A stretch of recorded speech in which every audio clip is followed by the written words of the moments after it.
Halo, selamat pagi anak-anak. Namo saya Ngadi Budaya, Namo Budaya. Jumpa lagi dengan Bapak Didik Budiono yang akan mengajar tentang pendidikan agama Buddha dan Budi Pekerti. Kelas 4, materi kita yang akan kita bahas pada kesempatan hari ini yaitu tentang puja bakti dalam kehidupan sehari-hari. Sebagai umat Buddha yang berbakti, kita sebaiknya setiap hari Minggu melaksanakan puja bakti atau kebaktian. Nah, puja bakti biasanya dilaksanakan pada waktu pagi hari dan malam hari. Nah, bila kamu pernah mengikuti puja bakti, kamu adalah salah satu manusia yang meyakini adanya Tuhan Yang Maha Esa. Ya, manusia yang meyakini Tuhan akan menganut dan memeluk salah satu agama dan akan melaksanakan ibadah atau kebaktian. Nah, anak-anak, pengertian puja bakti dalam agama Buddha adalah upacara ritual atau sembahyang yang dilakukan sebagai ungkapan keyakinan kita terhadap Tuhan Yang Maha Esa atau kepada Sang Triratna, yaitu Buddha, Dhamma, dan Sangha. Puja bakti atau kebaktian dalam agama Buddha dilakukan dengan cara yang berbeda-beda dan menggunakan doa yang berbeda sesuai dengan aliran masing-masing. Karena agama Buddha juga banyak aliran dan banyak sekte. Dalam kebaktian, ada yang menggunakan bahasa Mandarin, Sanskerta, Pali, Jepang, Tibetan, dan bahasa yang lain. Meskipun cara dan doa yang dibacakan ketika kebaktian berbeda-beda, namun memiliki tujuan yang sama. Apa saja tujuannya? Nah, bisa dilihat di sini. Tujuan yang pertama adalah menghormati dan merenungkan sifat-sifat luhur Triratna, Buddha, Dhamma, dan Sangha. Yang berikutnya yaitu meningkatkan keyakinan sadar dengan tekad aditana terhadap Triratna. Yang berikutnya, mengembangkan 4 sifat luhur atau yang disebut dengan Brahma Wihara, yaitu sifat cinta kasih, kasih sayang, simpati, dan batin seimbang. Yang berikutnya yaitu kita mengulang atau membaca dan merenungkan kembali khotbah-khotbah Sang Buddha. Nah, yang selanjutnya kita dapat melakukan perbuatan baik kepada semua makhluk lain. Yang terakhir yaitu kita dapat berbagi kebajikan kepada semua makhluk. Nah, hal yang terpenting saat melakukan puja bakti adalah pikiran kita harus bersih, penuh konsentrasi, agar indria-indria terkendali saat membaca doa untuk mengagungkan Sang Triratna. Dengan membaca parita yang dibaca dalam puja bakti berisi doa agar semua makhluk berbahagia. Nah, anak-anak, puja bakti yang dilakukan dengan sungguh-sungguh dan penuh penghayatan akan bermanfaat yang sangat besar. Nah, apa saja manfaatnya anak-anak? Ini, yang pertama yaitu menambah keyakinan atau sadar dan bakti kita terhadap Sang Triratna ini akan bertambah. Yang berikutnya yaitu kita dapat mengembangkan 4 sifat luhur atau yang sering disebut dengan Brahmawihara. Yang berikutnya, indria kita akan terkendali karena pikiran diarahkan untuk puja bakti. Ya. Yang berikutnya, menimbulkan perasaan puas atau santuti karena telah berbuat baik, maka akan menimbulkan perasaan puas di dalam diri kita. Yang berikutnya akan menimbulkan kedamaian atau santi, ya, akan menimbulkan kedamaian di dalam diri kita. Yang berikutnya yaitu akan menimbulkan kebahagiaan dan ketenangan batin.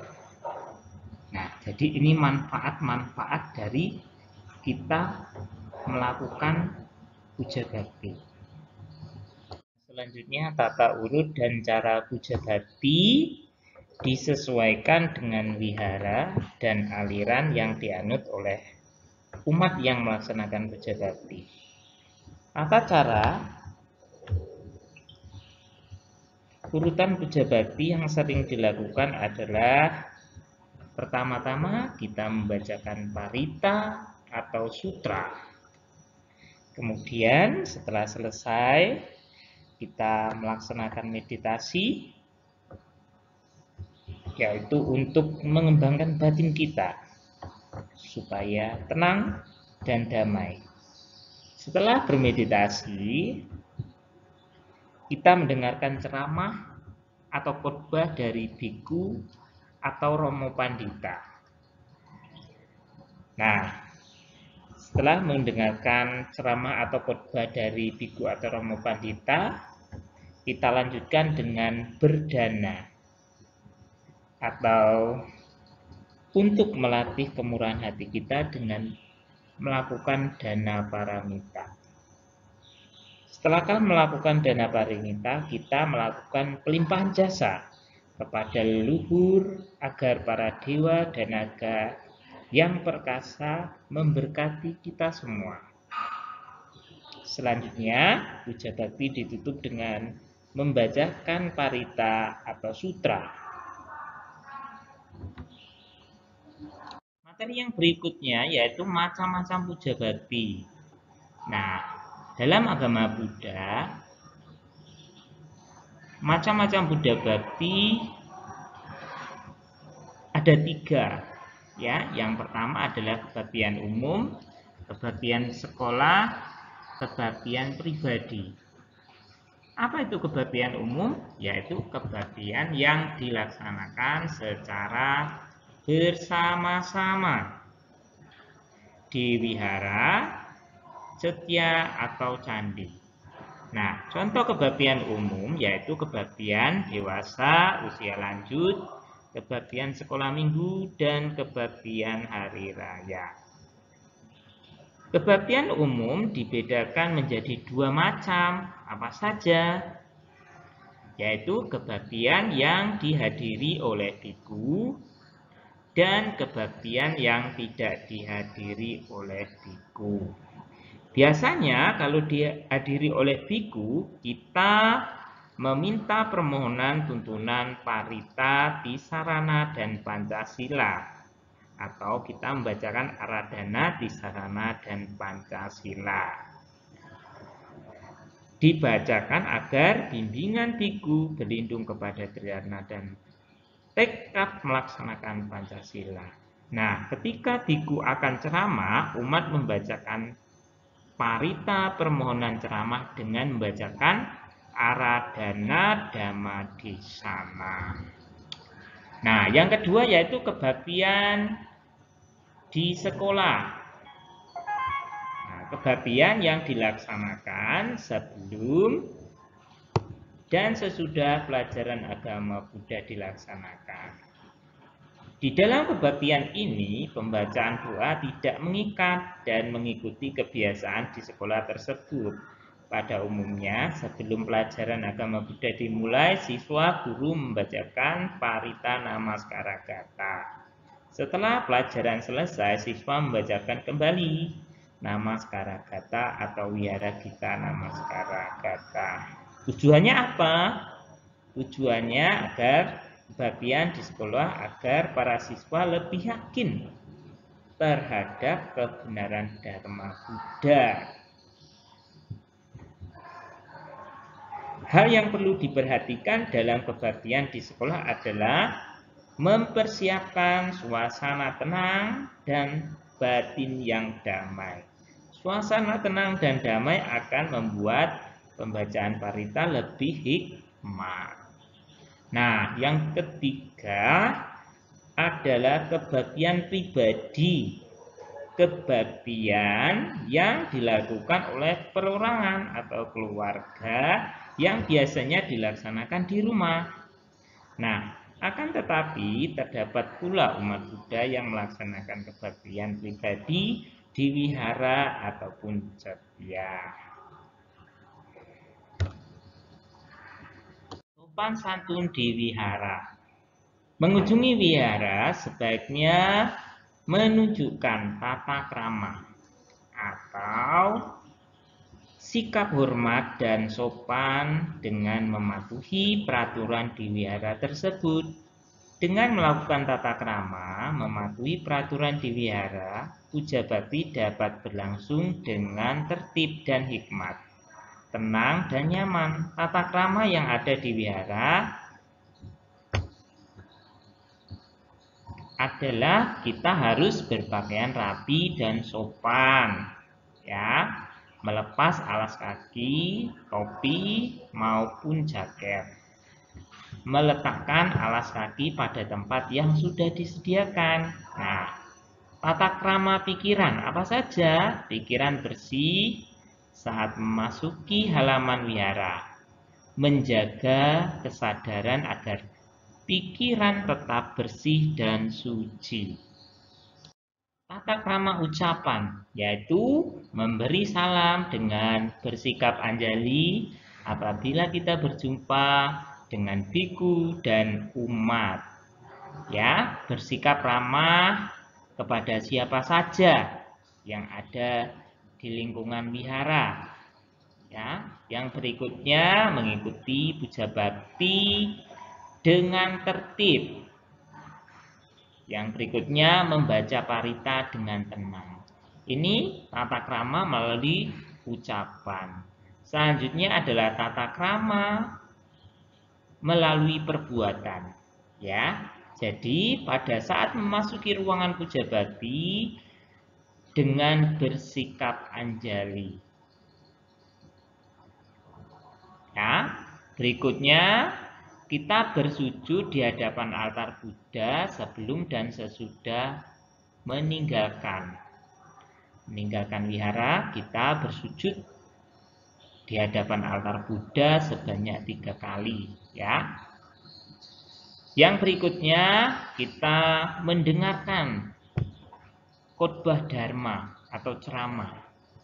Biasanya khotbah dharma ini disampaikan oleh biku atau romo pandita. Ya. Yang berikutnya bermeditasi, bersikap sopan dan tenang. Biasanya ada menonaktifkan handphone. Yang selanjutnya tidak menjulurkan kaki ke depan altar. Ini ketika kita di dalam ruangan berpisah. Selanjutnya yaitu tata krama ketika kita berhadapan dengan biku, ya, atau tata krama terhadap biku, ya. Biasanya ketika kita berjumpa dengan biku, kita menghormat dengan bersikap anjali, ya. Selanjutnya memanggil biku dengan sopan dengan sebutan Bante. Selanjutnya, berhenti sejenak ketika berpas-pasan dengan anggota sangha atau para biku atau bikuni, kita berhenti sejenak. Nah, yang selanjutnya, duduk di tempat yang lebih rendah dari biku, ya, tidak boleh sejajar dengan biku. Ya, kita harus menghormati biku dengan duduk di bawah. Nah, selanjutnya, jika berbicara dengan anggota sangha yang beda jenis, sebaiknya di tempat yang terbuka. Agar supaya apa? Supaya tidak menjadi bahan pembicaraan oleh umat. Ya, jadi kita harus berbicara dengan biku berlawanan jenis, kita harus di tempat yang terbuka. Ini adalah tata krama, ya. Tata krama ketika kita berada di tempat atau di wihara. Nah, selanjutnya yaitu puja terhadap Triratna. Anak-anak, masih ingat di pelajaran kelas 1 apa itu Triratna? Triratna itu artinya adalah 3 permata. Permata apa saja itu? Yaitu permata Buddha, Dhamma, dan Sangha. Permata pertama adalah Buddha. Apa itu Buddha? Buddha adalah gelar seseorang yang telah mencapai penerangan sempurna. Buddha yang telah menemukan dan mengajarkan kebenaran. Kepada siapa? Yaitu kepada manusia, dewa, dan semua makhluk hidup. Ya, Buddha juga dikenal sebagai guru para dewa dan manusia. Berikutnya adalah permata dharma. Permata dhamma. Apa dhamma itu? Dhamma adalah ajaran kebenaran dari Sang Buddha. Ya, Buddha mengajarkan kebenaran agar setiap makhluk dapat hidup benar dan bahagia. Ya, ajaran Buddha dikelompokkan menjadi 3 bagian yang disebut dengan Tripitaka atau 3 keranjang. Nah, 3 keranjang ini setiap keranjang memiliki isi yang berbeda-beda. Yang pertama berisi tentang Vinaya Pitaka, yaitu berisi tentang aturan atau tata tertib bagi para biku dan bikuni. Yang keranjang kedua berisi tentang Sutta Pitaka. Nah, Sutta Pitaka ini berisi tentang khotbah-khotbah panjang dan pendek dari Sang Buddha. Ya, berisi khotbah-khotbah. Sedangkan Abhidhamma Pitaka ini adalah berisi tentang proses bekerjanya pikiran kita, ya, proses dari bekerjanya pikiran kita atau ajaran yang sangat tinggi dari Sang Buddha. Permata yang ketiga adalah permata Sangha. Apa itu Sangha? Sangha adalah perkumpulan para biku dan bikuni. Ya, Sangha adalah pewaris dari ajaran Buddha yang menggantikan Buddha mengajarkan Dhamma dan membimbing kita agar bisa hidup sesuai dengan Dharma. Nah, Sangha ini dibagi menjadi 2 anak-anak ya. Yang pertama Arya Sangha dan Samuti Sangha. Arya Sangha apa? Perkumpulan para biku yang telah mencapai tingkat kesucian. Sedangkan Samuti Sangha adalah para biku biasa yang belum mencapai tingkat kesucian. Selanjutnya berlindung kepada Triratna. Anak-anak, pada saat kebaktian, umat Buddha menyatakan berlindung kepada Triratna dengan mengucapkan kalimat 3 perlindungan atau dalam bahasa Pali biasanya disebut dengan tisarana. Ya, kalimat perlindungan dengan membacakan parita tisarana. Di sini ada Budang Saranang Gajami, Damang Saranang Gajami, Sanghang Saranang Gajami, Tutiyampi Budang Saranang Gajami, Tutiyampi Damang Saranang Gajami, Tutiyampi Sanghang Saranang Gajami, Tatiyampi Budang Saranang Gajami, Tatiyampi Damang Saranang Gajami, Tatiyampi Sanghang Saranang Gajami. Nah, pernyataan tekad kita akan perlindungan kepada Buddha, Dhamma, dan Sangha, kita membacakan Parita Tisarana, atau yang disebut dengan 3 perlindungan. Kita menyatakan berlindung kepada Buddha, Dhamma, dan Sangha. Nah, melakukan puja bakti dan memanjatkan doa perlindungan saja tidak cukup untuk mendapatkan perlindungan, karena berlindung kepada Triratna harus dengan melaksanakan ajaran Buddha. Apakah berdoa bukan termasuk melaksanakan ajaran Buddha? Banyak orang berdoa untuk meminta Buddha melakukan sesuatu untuknya. Sementara jika perilakunya tidak sesuai dengan keinginannya, doanya akan sia-sia. Oleh karena itu, kita berdoa hendaknya dimengerti sebab dan akibatnya. Misalnya, berdoa agar Buddha membantu saat kita menghadapi ujian. Harus dibarengi dengan giat belajar. Ujian tidak akan berhasil tanpa belajar. Nah, berlindung kepada Buddha tidak boleh dimengerti bahwa Buddha tempat meminta-minta dan menyerahkan semua tugas kepada Buddha. Sementara kita tidak berusaha sama sekali. Buddha sebagai pelindung telah memberikan petunjuk jalan bagi kita untuk dijalani. Dengan menjalankan petunjuk Buddha, kita akan dilindungi sepenuhnya oleh Buddha. Ya, sebagai siswa Buddha yang baik adalah siswa yang selalu menjadikan Buddha sebagai tauladan hidup kita. Nah, sampai di sini anak-anak materi pembelajaran kita pada kesempatan hari ini.